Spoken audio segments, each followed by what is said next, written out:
Welcome to your daily 5 minutes market brief with JP Morgan and Luna. Today is September 1st, 2025. I am Luna. I am JP Morgan. Friday's market action, U.S. stocks took a bit of a hit.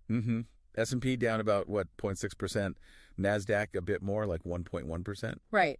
And the triggers seem to be that July core PCE inflation number. Yeah, the Fed's preferred measure came in at plus 2.6% year over year, still above their target. A bit hotter than hoped, but interestingly, some defensive sectors actually eked out small gains. That is interesting. It sort of hints at the bigger story, doesn't it? How so? Well, despite that inflation number, the overwhelming expectation really is still for a Fed rate cut. Ah, right. The market's conviction on that is huge. It really is. Traders are pricing in like an 85 to 90% probability of a quarter-point cut in September. That's massive, and you see that reflected in the dollar. Exactly. The U.S. dollar index is hovering near its lowest point this year. It's down about 2% just in August. And connecting that to bonds, we're seeing that weird yield curve shape. The U-shape, yeah. It's pretty unusual. You've got lower yields in the middle for midterm bonds. Right, expecting the Fed to ease soon. But higher yields on both the very short end and the long end. Which suggests worries about, longer-term inflation? Or maybe government debt supply? Could be both. It shows a real split, a tension in market expectations right now. Okay, and this whole Fed easing narrative seems to be pouring fuel on the fire for precious metals. Oh, absolutely. Gold jumped to a 4-month high around $3,470 an ounce. Wow. And silver. Silver spiked, too. Briefly topped $40 an ounce, first time in 14 years. Incredible. And that's mostly down to lower real yields, making them more attractive, right? No yield, but better than negative real yield on bonds. Precisely. Plus that flight to safety element. But it raises the question, how much more room is there for this rally if the Fed cut is already so heavily priced in? Good point.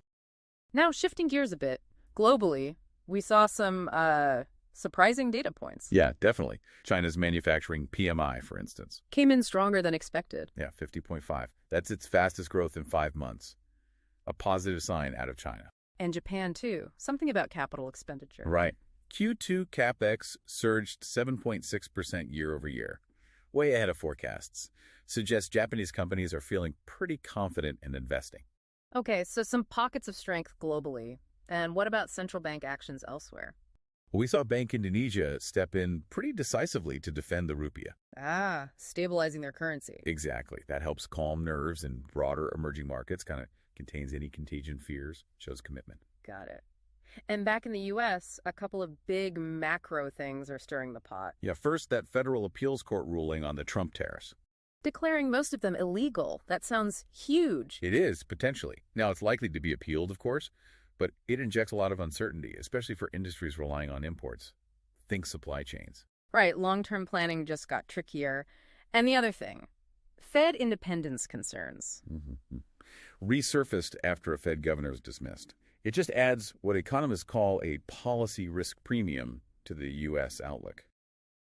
Investors get a bit nervous about political interference. Okay, so quite a mix of signals. Inflation, rate cut hopes, global data, policy uncertainty. What does this all boil down to for you, the listener, in the days ahead? Well, brace yourself for some potentially market-moving data releases. Volatility is likely. Top of the list. The U.S. employment report this Friday, September 5th. That's the big one. The market expects around plus 75,000 non-farm payrolls. And any big miss there, high or low, could really shift those Fed rate cut odds we talked about. Absolutely. It could cause ripples everywhere, from bonds to stocks. Before that, though, keep an eye on Eurozone inflation Tuesday. Guiding the ECB. Right. And the Fed's Beige Book on Wednesday gives us those on-the-ground economic anecdotes. So lots to watch. These releases will definitely impact markets. It's crucial to stay informed. Remember, it's not just one data point. It's how it fits into the bigger picture, the evolving narrative. Exactly. That's key for making sound decisions. Okay, lots to digest there. Uh-huh. As you go about your day, here's something to chew on. With so many central banks maybe changing direction and all these geopolitical factors swirling, how might we see global money, global capital flows really shift in the next quarter? A fundamental question. Definitely something to think about. Until next time, keep digging deeper. You've seen the headlines, but what really moves your portfolio? Money.ai scans 1.3 million signals a day, earnings, sentiment, macro shifts, and turns it into one personalized briefing focused on your holdings. No noise, no guesswork, just what matters. Money.ai, Know what moves your money.